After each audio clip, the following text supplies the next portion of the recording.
Okay, ever since the M1 MacBook Air, MacBooks have become a lot more cheaper. This made a lot of people switch OSs, including hardcore Windows users like me.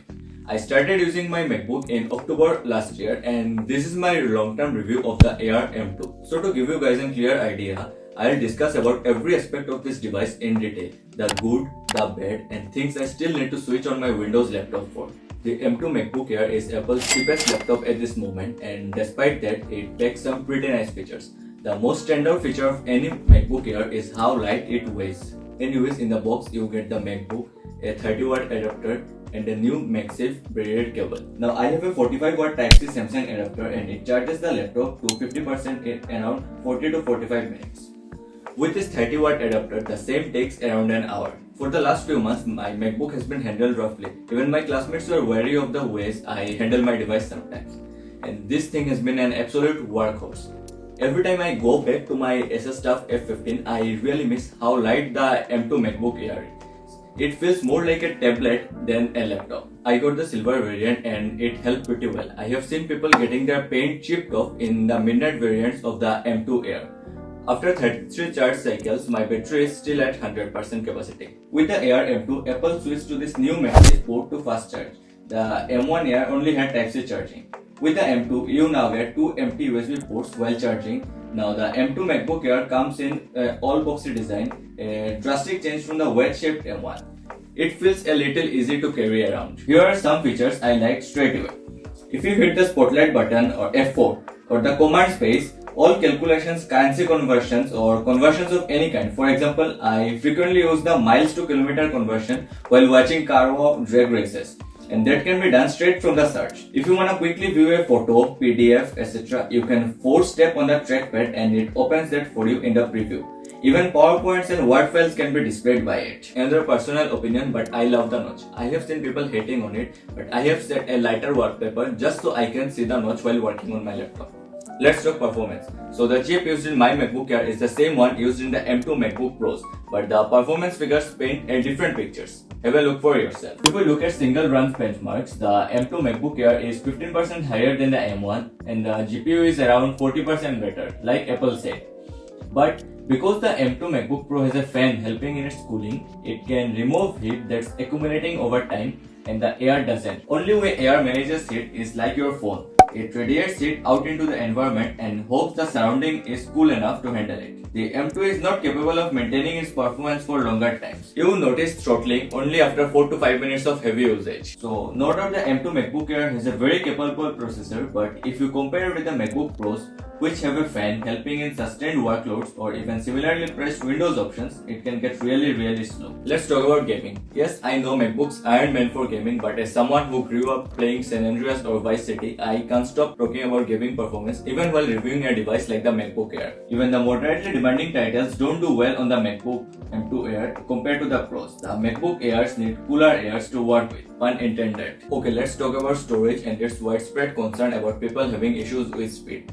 Apple typically sells their base model at 256GB and usually it comes with two NAND chips of 128GB each.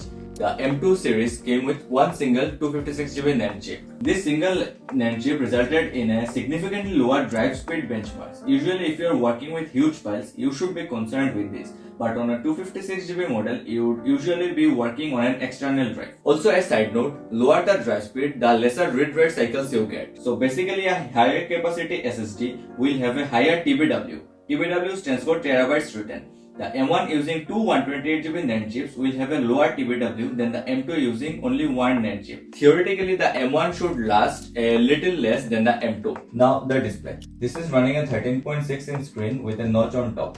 macOS does utilize the screen space. It pushes everything up top, so we get the mini bar up here now. When you are watching movies or TV shows, it's blacked out anyways. It's still a 60Hz panel, so no promotion. To be fair, a 60Hz panel at this price is a little underwhelming, but we know Apple. The Retina display has 500 nits of brightness and supports 1 billion colors. So in theory, we should see a smoother gradation among colors on the screen. The screen is color accurate, the resolution, a little more than Quad HD, is a good balance between sharpness and battery life.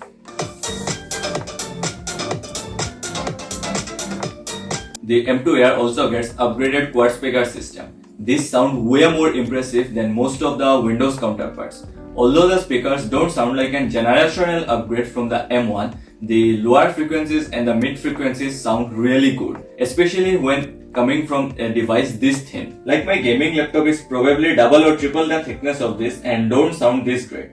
Apple does their speakers really well, and we have got a high impedance 3.5mm headphone jack. The biggest upgrade this year remains the support for Apple's spatial sound.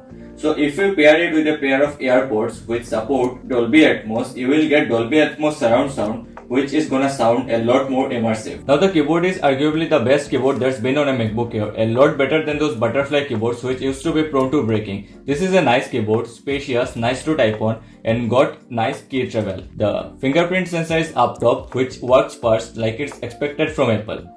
The webcam on top is a 1080p webcam that has great image quality and is noticeably better than what Windows has to offer. Battery life was good for my testing. It's amazing how much better Apple's battery life is compared to other Windows options. I get 2 full days of usage while doing normal college tasks. The battery life drops to about 8 to 10 hours when I am using it heavily, for example while using Final Cut Pro.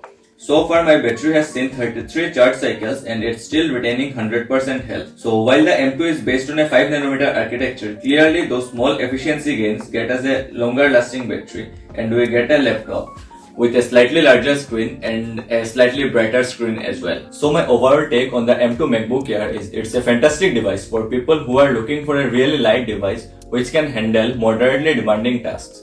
If you are someone who's looking for a really powerful device which can handle your workload for longer duration of time, unfortunately this device can't. Just the presence of a fan makes the pros better in sustained workflows. So if you enjoyed this video, a like and subscribe will be very much appreciated, and I will catch you next time right here on Eraser Ninja.